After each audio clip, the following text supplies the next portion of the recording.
sobre o arrebatamento da igreja, foi?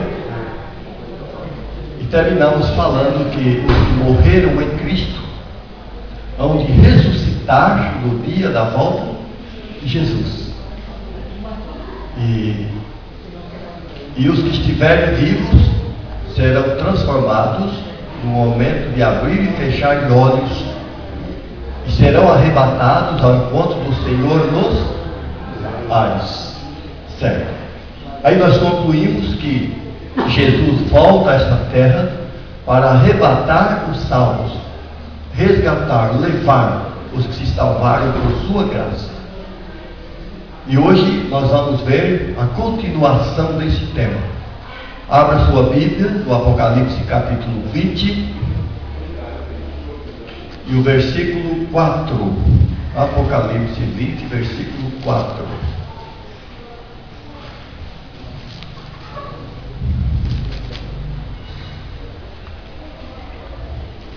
E vi tronos, e assentaram-se sobre eles, e foi-lhes dado o poder de julgar.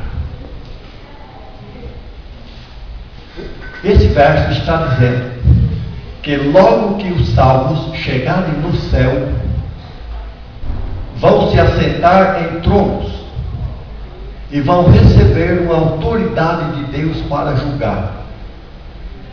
É bom a gente saber que esse julgamento que os salvos vão fazer, assentados em tronos lá nos céus, não é aquele julgamento que Jesus está hoje fazendo no investigativo. No período de investigação, nesse tempo que estamos vivendo, Jesus termina esse período com o veredito de Deus: quem está salvo, quem está perdido, está perdido. Certo? Aí Jesus volta para levar os que foram absolvidos no juízo.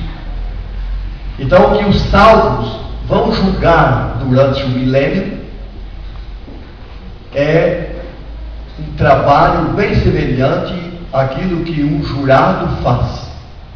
O juiz dá a sentença de prisão, mas os jurados dizem o tempo em que o criminoso deve ficar na prisão, não é? Então Jesus vai dizer, por exemplo, assim: fulano de tal está condenado à morte, porque o texto diz: aqueles cujos nomes não forem achados no livro da vida, é porque foi lançado no lago de fogo. Então Deus vai dar o salvo a dar a sentença. Aqueles que estão condenados a estar no lago de fogo para morrer a morte eterna, quanto tempo eles vão ficar no lago de fogo para pagar o que devem a Deus. É uma questão de justiça. Para os salvos, Jesus pagou lá na cruz do Calvário. Para os perdidos, a dívida está no aberto.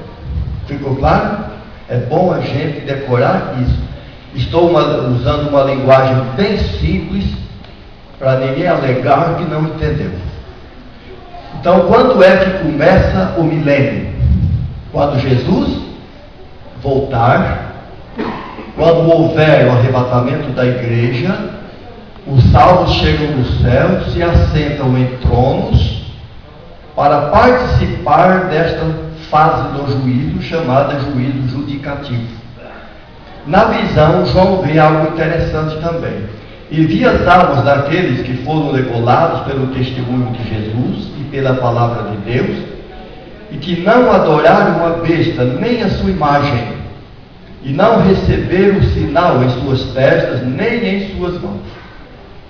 Viveram e reinaram com Cristo durante 1000 anos. Então essa expressão, milênio, é extraída desta palavra 1000 anos. Os salvos, então, vão reinar com Cristo durante quanto tempo? 1000 anos. Agora vamos ver um detalhe aqui. E os que não ressuscitaram e os que morrerem no dia da volta de Jesus, onde eles estão aqui? No versículo 5. Mas os outros mortos, talvez a sua Bíblia diga assim, mas o restante dos mortos não viveram até que os 1000 anos se acabaram. Ponto. Agora, interessante. Você percebeu que os que ressuscitam, que são transformados, reinam com Cristo durante 1000 anos no céu. E os perdidos continuam mortos pelo mesmo espaço de quanto tempo? 1000 anos. Deu para decorar isso? Isso. Salvos nos céus para viver 1000 anos nos céus e perdidos mortos na terra. Certo? Agora nós vamos ver a condição da terra. Como fica a terra durante esses 1000 anos? Ainda nesse versículo, a gente sabe quem é a besta. E a imagem da besta? Quem que é? Não adoraram a besta nem sua imagem. Quem é a imagem? Nós já aprendemos nesse curso, eu vou ter que responder porque o senhor perguntou. A besta é um poder político religioso que nós já o identificamos aqui no estudos passados. A imagem da besta é um poder protestante religioso que vai se aliar à primeira besta e fazer uma movimentação em conjunto para perseguir o povo de Deus. A imagem é uma coisa semelhante. Semelhante, isso. Está se referindo aqui a 2 poderes religiosos. Um poder político religioso, vocês já aprenderam isso, já sabem. E um outro movimento religioso apostatado que vai se aliar a esse movimento, esse poder político religioso, para fazer uma perseguição no período da guerra ou da batalha do Armagedon. Nós já aprendemos isso também. É por isso que o texto que nós lemos aqui, nós temos lido, João diz que viu almas das pessoas, almas aqui são pessoas, ele está vendo as pessoas que foram degolados pelo testemunho de Jesus e pela palavra de Deus, porque não adoraram a besta nem sua imagem. É isso, não é? Então o que João está dizendo é que esses 2 poderes, besta e sua imagem, vão se aliarem, vão fazer uma batalha, uma perseguição contra o povo de Deus, e as pessoas dentro do povo de Deus que reagirem serão mortos. Então o que João está dizendo que antes de Jesus voltar ainda vai haver martírio da igreja de Deus. Pessoas ainda vão derramar sangue para testemunhar a palavra de Deus e testemunhar de Jesus. Aí João os vê se assentando em tronos, juntamente com os outros salvos, recebendo autoridade para julgar e vivendo com Cristo os 1000 anos. Foi satisfatório? Sim, serão mortos. Mas quer dizer, eles vão dar um decreto de morte, mas Deus não vai permitir, né? Porque Jesus já morre. Já que o senhor está perguntando, eu vou ter que dizer, né? É o seguinte: antes do decreto de morte, pessoas vão se tornarem mártires para defender a palavra de Deus. Não é todo mundo, não, alguns, aqueles a quem Deus escolheu. A história do cristianismo se repete. Hoje nós estamos aqui tranquilos, em plena liberdade de consciência, liberdade religiosa. Mas os primeiros cristãos foram ao martírio para defender o cristianismo que hoje nós pregamos abertamente. Certo? E agora, antes de Jesus voltar, vai haver uma grande perseguição. Esses 2 poderes vão perseguir a igreja. E pessoas vão morrer para testemunharem esta verdade. Era isso que o senhor queria saber?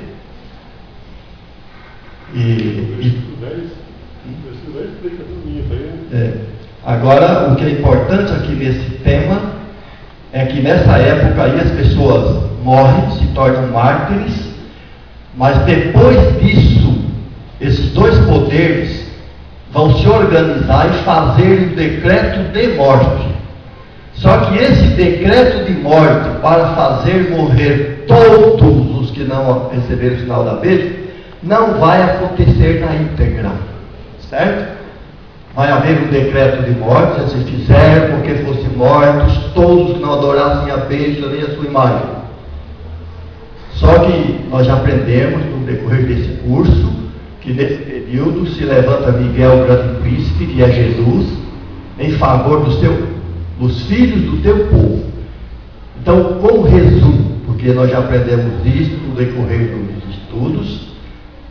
Como resumo, vamos dizer que o decreto de morte que o Apocalipse diz que vai haver contra o povo de Deus não vai se consumar, porque Jesus volta antes deles realizarem o decreto no dia que eles marcarem. Certo? Correto? O homem aqui entende disso, é especial disso aqui. Ficou claro isso? Eu acho que o irmão Anísio está perguntando, é isso. Se vai ter um decreto de morte, porque morre alguns, outros não. É tempo diferente. Vai haver martírio antes do decreto de morte. O martírio vai ser assim, uma batalha, né? Porque nós estudamos aqui sobre o Armagedon. É o bem lutando contra as forças do mal. E acontece então esse confrontamento espiritual. Certo? Mas depois desse confrontamento espiritual, chega um momento em que esses dois poderes se sentem abalados e fazem um decreto de morte para matar todos. Só que Jesus volta antes, conforme nós já aprendemos.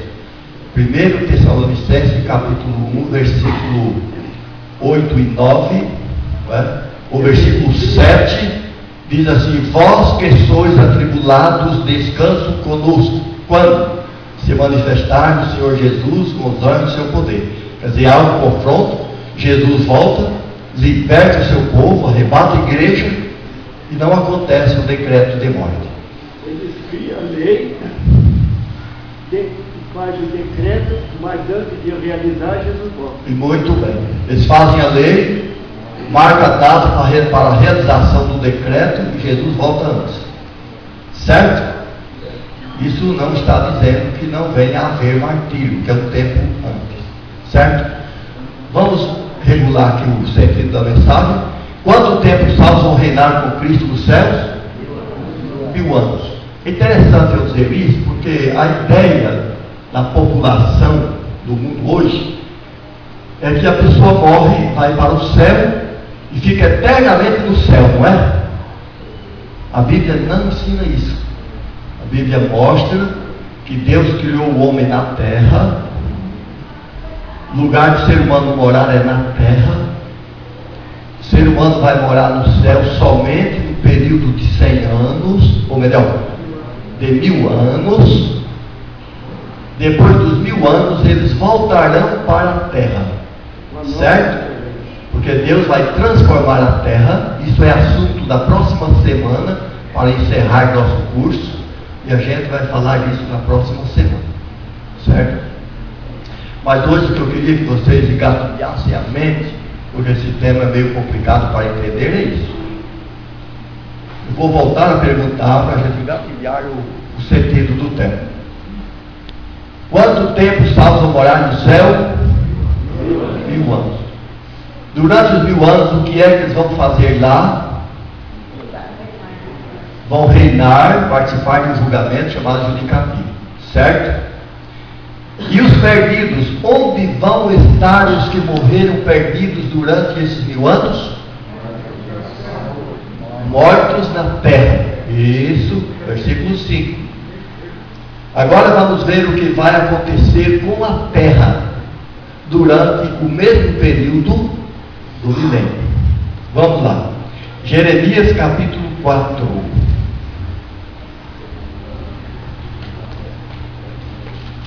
Jeremias capítulo 4.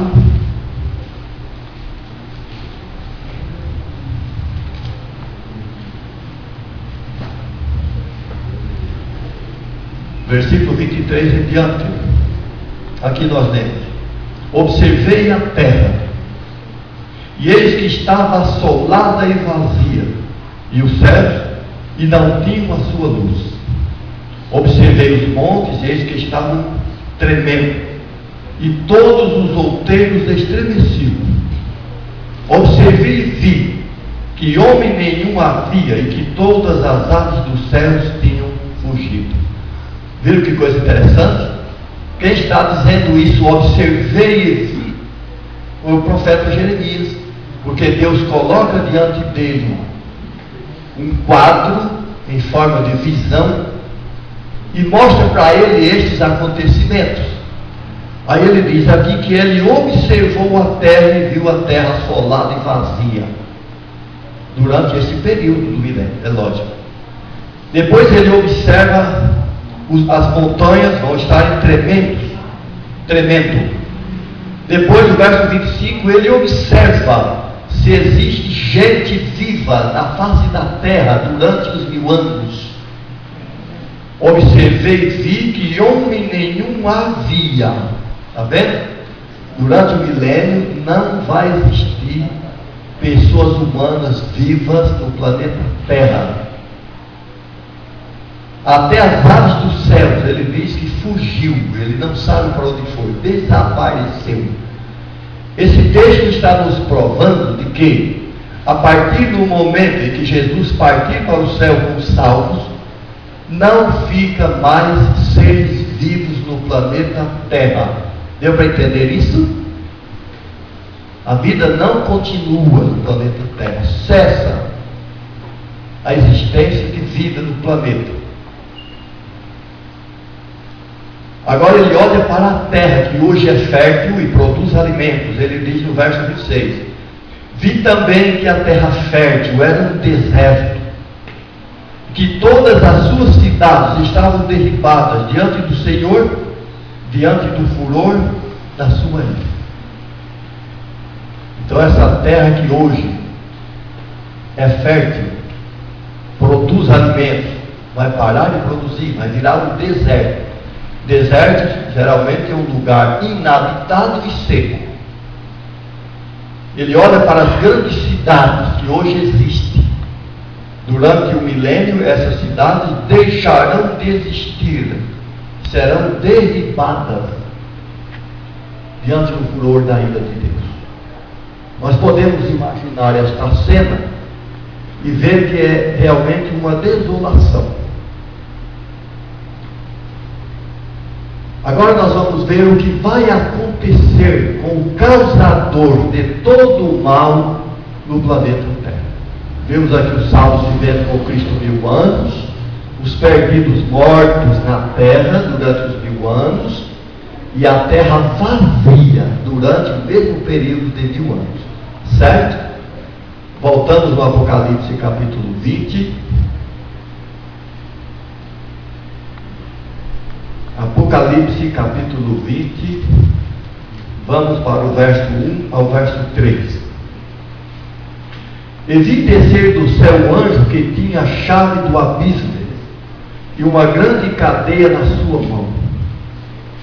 Essa palavra abismo aqui é uma palavra que está fazendo menção ao planeta Terra neste estado caótico que acabamos de falar, certo?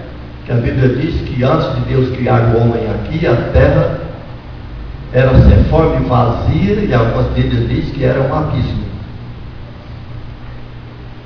Durante o milênio, a terra volta a estar sem forma e vazia, transformada num abismo. E o versículo 2 diz: ele prendeu o dragão, quer dizer, esse anjo que é visto aqui, representa a autoridade de Deus, a ordem de Deus, através do seu poder, que prende o dragão. Quem é dragão aqui no verso 2?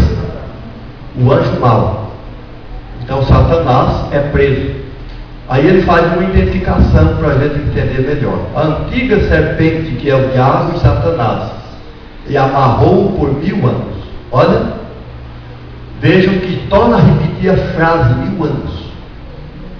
Então Satanás fica preso durante 1000 anos, e lançou no abismo, e ali o encerrou, e pôs selo sobre ele, para que mais não engane as nações, até que os 1000 anos se acabem.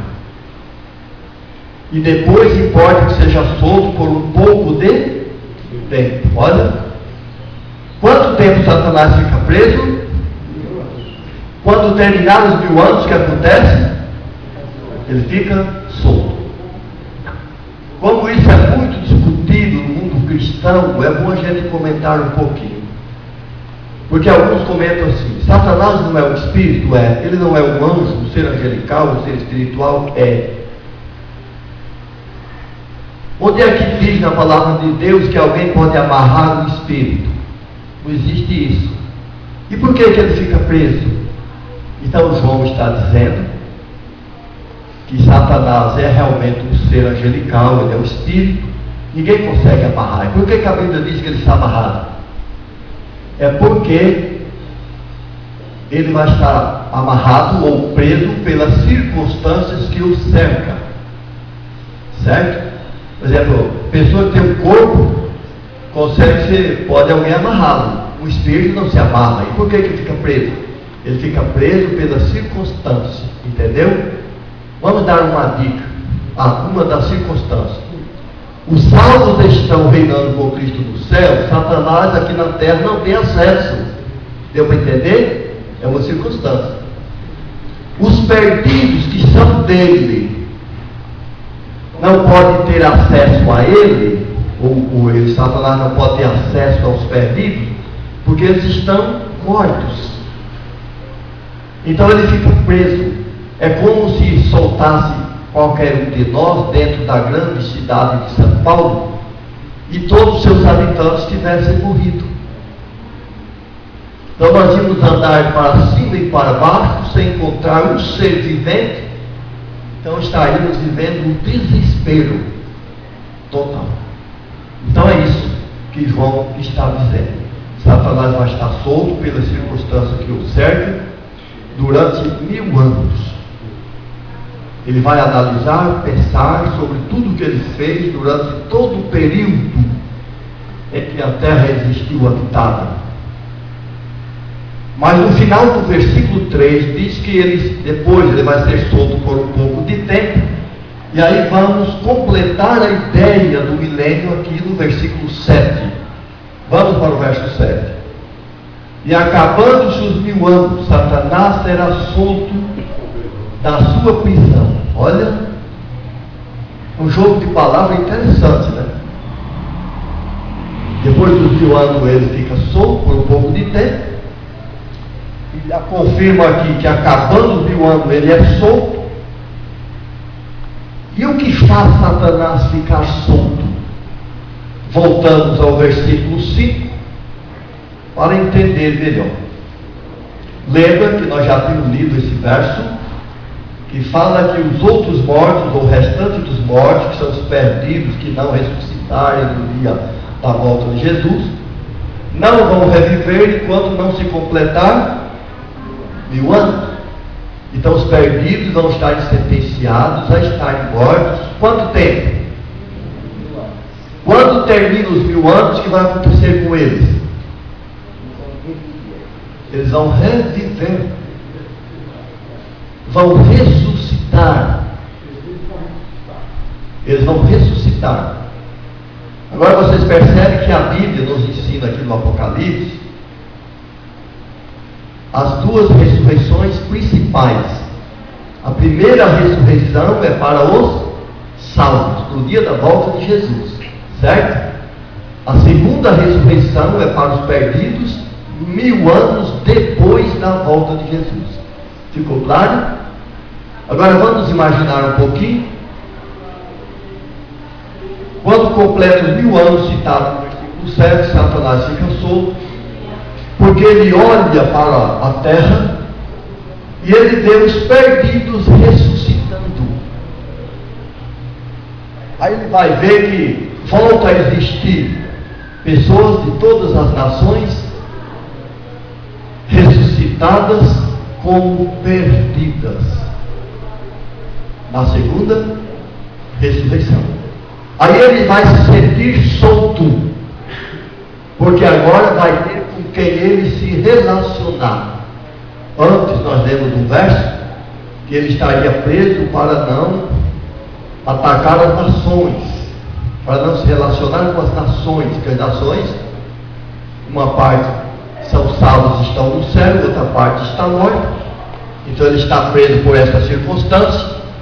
E agora as nações voltando a existir com ressuscitados, perdidos, agora ele vai ter com quem se relacionar, com quem se comunicar. Vamos completar a ideia aqui no versículo 8 e o versículo 9. Sairá enganar as nações. Olha as nações resistindo de novo. Olha. Então o verso 7 diz que acabando 1000 anos ele fica solto da prisão. Versículo 8 diz que ele vai sair a enganar as nações, já falamos, composta por perdidos, que estão sobre os 4 cantos da terra. Gog e Magog, cujo número é como a areia do mar, para as ajuntar em batalha. Olha, para as ajuntar em batalha. Nós tínhamos estudado sobre a batalha do Armagedon e falamos que a batalha do Armagedon existe 2 períodos importantes. A primeira fase, depois do milênio, é uma trégua dentro da batalha do Armagedon. Quando termina o milênio, termina a trégua do Armagedon e o Armagedon volta a existir. Quando é que ele existe? Aqui. Agora tem uma citação interessante que São João faz aqui, citando Gog e Magog. Durante muitos anos a gente ficou pesquisando o paradeiriço e eu descobri uma coisa interessante. João conhecia muito bem uma citação do profeta Ezequiel, no capítulo 38. Ezequiel, no capítulo 38, ele conta a história aqui de Gog e Magog. Gog é o príncipe-chefe de uma terra chamada Magog. Então, Gog era um príncipe, Magog era uma terra, uma região. E estudando alguma coisa sobre isso, localizei uma coisa interessante, que essa Magog trata-se de uma região do mundo que hoje existe como Moscou, capital da Rússia. Então é uma história verídica, Ezequiel está contando uma história verídica dos tempos antigos, sobre a história desse príncipe que ofereceu ou fez grandes promessas ao povo, e na hora de cumprir a promessa, ele puniu o povo, ele esmagou o povo, ele traiu o povo. João, como conhecedor dessa história, o que o príncipe Gog, esse príncipe bárbaro, fez na terra de Magog, ele traz esta citação, Gog e Magog, para a gente entender que assim como Gog fez na terra de Magog, Satanás vai fazer a mesma coisa com os perdidos. Deu para entender? Hoje, no período em que vivemos, Satanás está oferecendo lindas coisas. Ele está mostrando lindas coisas para enganar o ser humano. Quando chegar nesse tempo, ele vai trair o seu próprio povo. Por isso que João diz que ele vai sair a enganar as nações que estão sobre os 4 cantos da terra, Gog e Magog, cujo número é como a areia do mar, para as ajuntar em batalha. Quer dizer, ele faz essa comparação como a areia do mar, para indicar que o número dos perdidos são incontáveis à nossa condição humana. Certo? Não sei se alguém já tentou pegar um pouco de areia nas mãos e começar a contar os grãozinhos de areia. Ninguém tem paciência para fazer isso. Então indica que o número dos perdidos é como o grão da areia do mar. São tão numerosos que não dá para se contar. Agora Satanás vai ver essa grande multidão incontáveis de perdidos ressuscitados. E ele vai convidá-los a partir com ele para a batalha. Versículo 7. Subiram sobre a largura da terra. Tem Bíblia que fala, marcharam sobre a extensão da terra. Cercaram o arraial dos santos. O irmão ali já falou isso, era isso mesmo, viu, irmão? Eles vão cercar o arraial dos santos e a cidade amada. Mas o que é que acontece em seguida? Mas desce fogo do céu, desceu fogo do céu e os devorou. Aqui tem um detalhe que eu gosto de explicar, porque eu já vi muita gente se confundir, desistir desse tema por causa disso aqui. Mas eu gosto de desvendar isso aqui. Veja bem uma coisa. Satanás vai convocar os perdidos para estar com ele fazendo uma batalha, não é? Já falamos, é a segunda fase do Armagedon. Agora, eles vão cercar o Arraial dos Santos. A Bíblia fala de dois lugares interessantes. O Arraial dos Santos é um local onde Jesus vai estar acampado com os salvos. E a cidade amada é um local onde os salvos já têm morado 1000 anos. Se você nunca ouviu isso, fala, nossa, tem isso na Bíblia, estou lendo isso. Essa cidade amada que fala aqui é a Nova Jerusalém, o lugar onde os salvos vão morar durante os 1000 anos. Agora, o que é importante, que eu falei que algumas pessoas param ou desistem de estudar o tema, é porque eles começam a pensar assim, ó. Eles começam a pensar assim, escuta, onde estão os salvos nessa época? No céu, isso, a Nova Jerusalém. E onde está Satanás nesse tempo? Na terra. Onde estão os perdidos ressuscitados? Na terra. Satanás se torna um grande general, convida os perdidos para a batalha, mas os santos estão no céu e os perdidos estão na terra com ele. Como é que vai haver um confronto? Apesar de ser uma batalha espiritual entre o bem e o mal, vai haver o confronto, o encontro do bem e do mal. Aí as pessoas dizem, não dá para entender. Se salvo está no céu, perdidos estão na terra, como é que eles vão cercar o arraial dos santos, que é do céu, e a cidade santa que está no céu? Nós já lemos um livro que o escritor, ele começa a decorrer aqui a cena do milênio. Quando chega aqui, ele colocou assim, reticências. Quer dizer, aqui cabe algo que eu não consigo dizer. Outro grupo religioso lançou um livro, um bom escritor desse grupo lançou um livro. Quando chega nesse local, nesse detalhe do estudo bíblico, ele mostra assim, mistério. E termina o tempo. Mas a igreja adventista não vê como um local de se usar uma reticência e nem mistério. Por quê?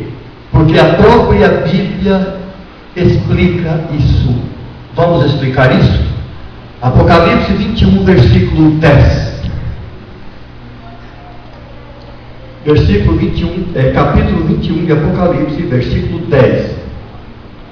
E levou-me em espírito a um grande e alto monte, e mostrou-me a grande cidade, a santa Jerusalém, que de Deus descia do céu. Olha, começou a desvendar o mistério. Aqui João diz que a cidade de Jerusalém vai descer do céu. Estão vendo o encontro agora? Cidade desce dos céus. E a Bíblia diz até o local da terra onde esta cidade vai descer. Gostariam de saber? Então vamos continuar no livro de Zacarias 14, versículo 4. Zacarias 14, versículo 4.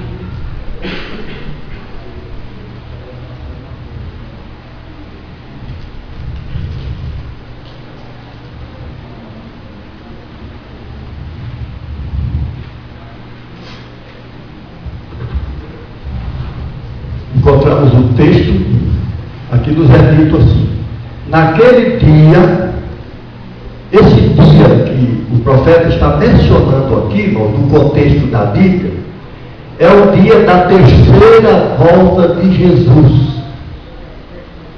Eu já falei aqui que na Bíblia é mostrado que Jesus teria que fazer 3 intervenções na terra. Primeira vez quando ele nasceu, a segunda vez é quando ele vai voltar agora, vai aparecer a segunda vez, a Bíblia fala, nós estamos aguardando, e a terceira vez, depois do milênio. Se você nunca ouviu isso, você vai dizer, o Andrade está ficando louco, nunca ouviu falar terceira volta de Jesus? Sim, senhor. Dá uma olhadinha no final do versículo 5. Então virá o Senhor meu Deus e todos os santos contigo, ó Senhor. Está na sua Bíblia isso? Está dizendo que no final dos 1000 anos, a cidade vai descer do céu, porque Jesus vai descer com os santos. É a terceira vinda. Deixa eu ver se vocês entenderam. Quanto tempo o salvo fica no céu? Quando terminar os 1000 anos, o que acontece com eles? Voltam para a terra. Por que eles voltam para a terra? Porque Jesus vem a terceira vez para a terra. Entendeu? E algumas pessoas pensam, por que Jesus vem a terceira vez? Ele vem para fundar o reino da glória. Todo mundo que já orou, já rezou a oração do Pai Nosso, já pediu isso, sem saber o que está pedindo. Venha a nós o vosso reino. Jesus já fundou o reino da graça, e o reino da glória está para ser fundado, e vai ser na terra. O próximo estudo a gente vai aprender isso. Então Jesus volta, então virá o Senhor meu Deus e todos os santos com ele. Na segunda volta, Jesus vem e volta com anjos. Arrebata a igreja sobe e reina com Cristo 1000 anos. Terminando os 1000 anos, Jesus volta do céu para a terra, trazendo os salvos. Isso, os salvos vão morar 1000 anos na cidade santa. Aí nós vamos ver que a cidade santa vai descer para a terra. É por isso que nós vamos ler o verso aqui, ó. Naquele dia estarão seus pés sobre o monte das oliveiras. Pés de quem?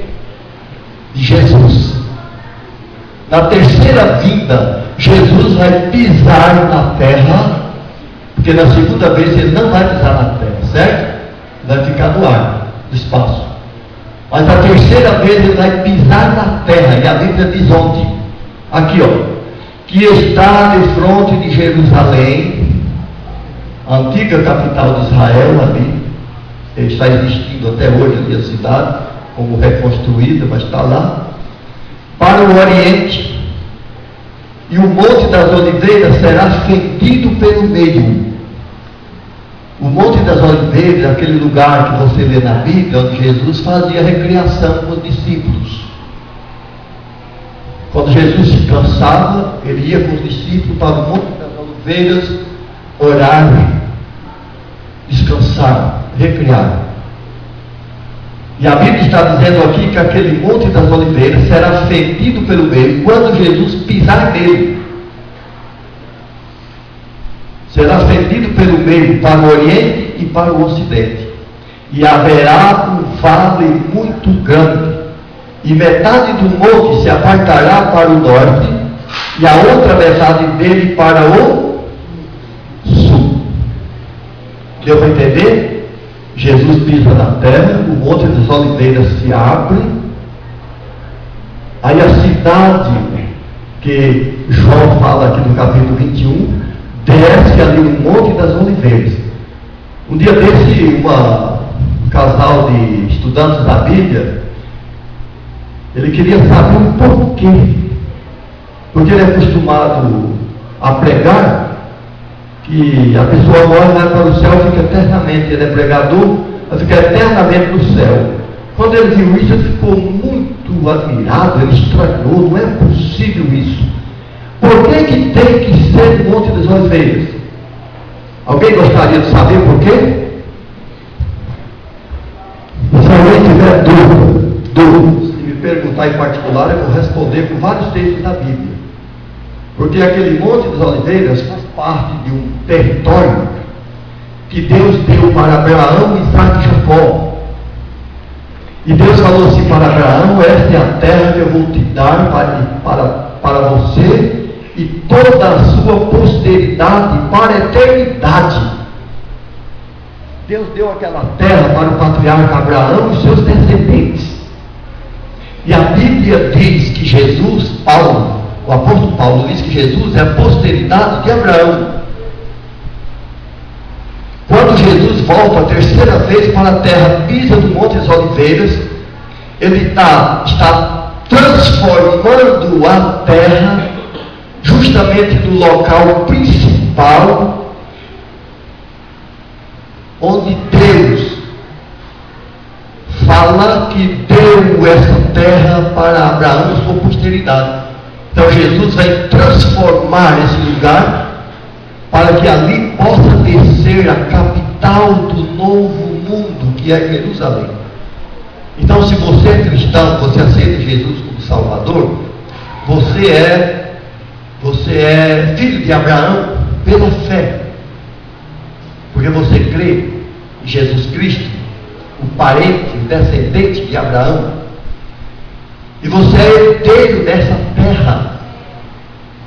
Então a cidade vai descer do Monte das Oliveiras, ali ela vai se tornar a capital do novo mundo, e os salvos que morarem na terra estarão envolvidos na profecia como herdeiros de uma terra que Deus deu para Abraão, seu servo. Pois não, pergunta. Estou curioso de saber se a terra vai ficar um abismo fulminante, vai existir alguma outra coisa ainda? Quando ele fala do Monte Oliveira, o senhor pensou muito bem.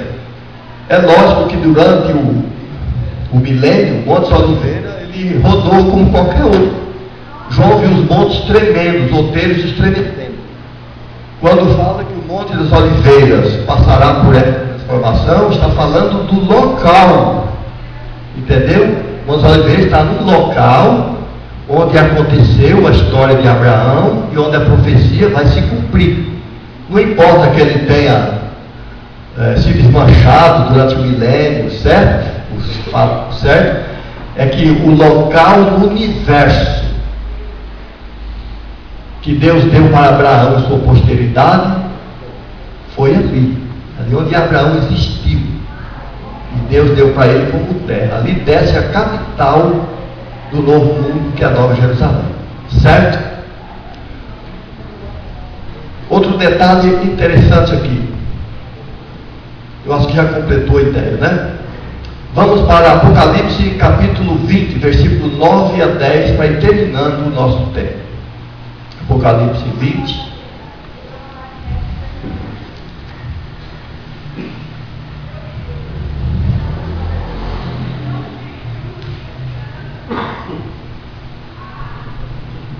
Nós já estamos retornando ao Apocalipse 20 e já tínhamos lido o versículo 9, vamos ler novamente para dar sentido, porque agora eu quero que vocês fixem a mente de vocês nisso aqui, ó. Jesus descendo a terceira vez, trazendo todos os salvos, não é? E agora a cidade desce do Monte das Oliveiras, já aprendemos que vai se tornar um grande vale, a cidade desce ali. Agora Satanás olha e vê na terra uma grande cidade, a Nova Jerusalém. Aí Sansão diz assim, ó: subiram sobre a largura da terra. Quer dizer, Satanás dirigindo os perdidos. O que é que ele faz? Cercaram o arraial dos santos e a cidade amada.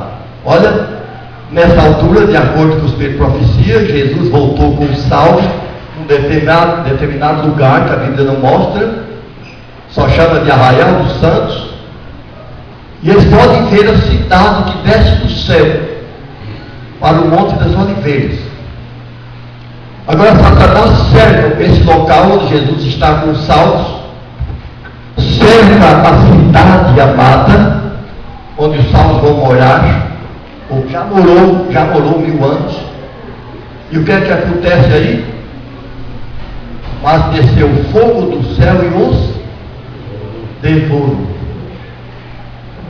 Acredito que vocês estão entendendo essa história do milênio.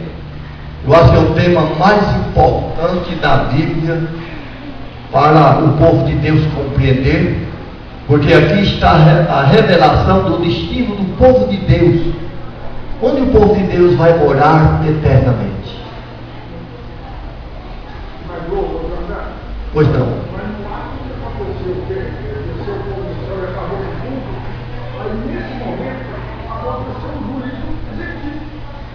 Muito bem, é o juiz investigador, executivo em ação. Muito bem, Elias, fiquei feliz por entender isso. Quando desce fogo do céu e destrói a todos, esse fogo, ele destrói tudo que o ser humano fez aqui, transforma esse planeta como um todo. Nós vamos entender isso no próximo tema. E nesse juízo executivo de Deus, Deus faz o fogo devorar, vai usar o fogo para devorar tudo que existe de mal, inclusive o diabo. Versículo 10: e o diabo que os enganava, quer dizer, o diabo que enganava os perdidos, foi lançado no lago de fogo e enxofre. Um dia desse, um casal me perguntou: por que tem fogo e tem que ter enxofre? Você sabe responder? Falei: interessante, né? Tem medo, tem enxofre. Aí eu fui estudar para ver. No passado era assim: quando a pessoa queria queimar uma coisa mais rápido, ele botava fogo. E quando ele queria queimar mais ligeiro, ele jogava enxofre, porque enxofre é um combustível, igual gasolina. Você jogar gasolina, ele queima mais ligeiro. Então Deus está dizendo que vai jogar o diabo no lago de fogo e vai acelerar o fogo. Ele vai botar enxofre, quer dizer, para queimar mais rápido. Quem vai estar lá? A besta e o falso profeta. O falso profeta é a representação do poder apóstata religioso, que faz coligação com a primeira besta para fazer a batalha contra Deus. E aqui eles aparecem juntos com Satanás no lago de fogo e de enxofre. Então está sendo destruído Satanás, está sendo destruído também os perdidos e tudo que existe na terra. Certo? Tem uma expressão aí que é até interessante dizer. Ele diz assim: de dia e de noite serão atormentados para todo o sempre. Isso é muito discutido entre aqueles que pregam o inferno eterno. Ele usa esse verso. Mas ele, se usar esse verso fora do contexto, dá a impressão que existe um inferno eterno. Mas aqui está falando de destruição, de exterminação. Quando ele fala noite e dia, está dizendo que Deus não vai fazer questão de tempo para destruir o mal, Satanás e o pecado. Ele vai fazer questão de tempo. Precisar dias, anos, períodos, Deus vai usar. Mas vai executar, porque é juízo executivo, como Elias disse lá. Deu para entender isso? Então não é fogo eterno, não. Se alguém quiser compreender isso melhor, me procure, que a gente vai explicar. Por exemplo, a Bíblia diz que desceu fogo dos céus, fogo eterno, para queimar Sodoma e Gomorra. O fogo está lá até hoje, irmãos? Não. Vai dar que leva um lugar que não tem fogo. Lá nasce mato normal. Mas lá desceu o fogo do céu. Então, quando a Bíblia fala de que esse fogo é eterno, porque vem da boca do Deus eterno, e ele vai existir enquanto existir combustível, Quando tinha perdidos em Gomorra e Sodoma, o fogo atuou. Acabou de queimar, acabou o combustível, então o fogo se retirou. Então Deus vai queimar Satanás, seus anjos maus, todos os perdidos, vai transformar a terra. Versículo 14. Quem queria perguntar aí? Alguém ergueu a mão aí, por favor? Quem foi que ergueu a mão aí? Acho que tem uma pessoa ali que ergueu a mão pedindo a palavra. Foi não? Não? Então vamos para frente. Versículo 14.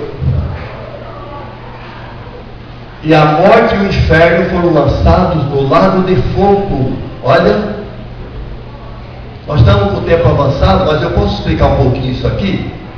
Diz que a morte e o inferno foram lançados no lago de fogo, onde está... Não, esta é a segunda morte. Não é? Termina assim. Esta é a segunda morte, que é a morte eterna.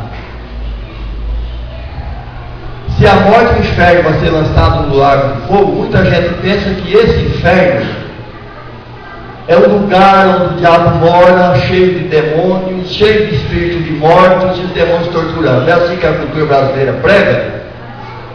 Não existe isso na Bíblia. O direito religioso falou para mim: como é que você torce a palavra de Deus? Eu falei: como é que eu estou torcendo? Ele: você está falando aí que o inferno não é um lugar, diz que o inferno é a inexistência do mal. Eu falei: é. Você entende que inferno é esse? Ele disse: é o inferno onde o diabo mora. Eu falei: aí é que botar o erro, né? Aí eu lembrei de Jesus, né? Errais em não entender as Escrituras. Vou falar rapidinho isso aqui, ó. A morte é algo que causa medo em todo ser vivo. No juízo executivo, Deus está destruindo a morte, e não vai existir mais. Certo? O profeta escreveu assim: onde está, ó morte, o teu aguilhão? Porque ela vai deixar de existir.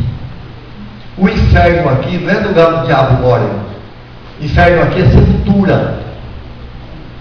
Eu vou dizer isso aqui rapidinho. É o seguinte: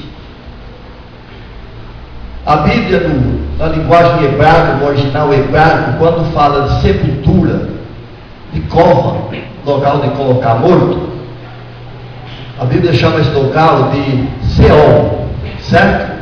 Seol. No Novo Testamento, a palavra Seol, ou sepultura, é chamada de Hades. No grego é Hades. A Bíblia do Novo Testamento é escrito no grego. Então, quando eles querem falar Seol ou sepultura, eles falam Hades.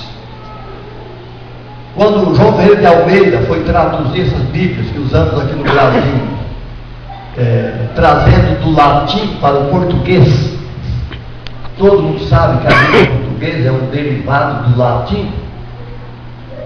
Então João Ferreira de Almeida acha a Bíblia escrita no latim. A palavra desse texto é inferos. Inferos. Sepultura. Então a sepultura é inferos.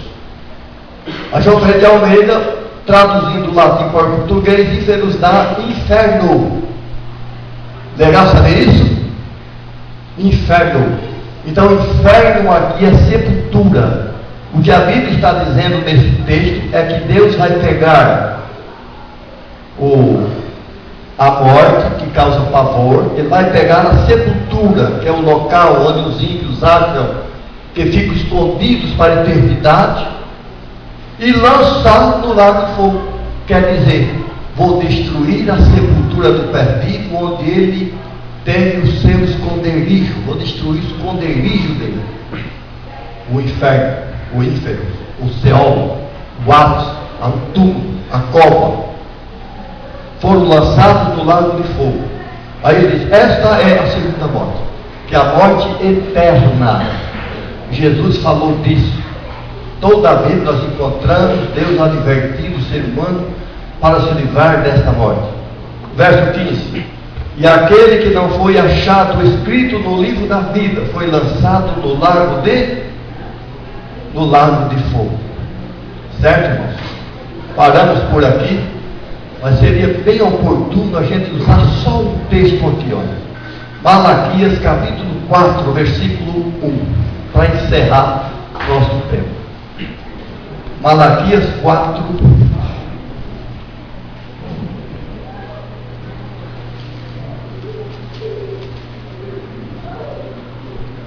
verso 1.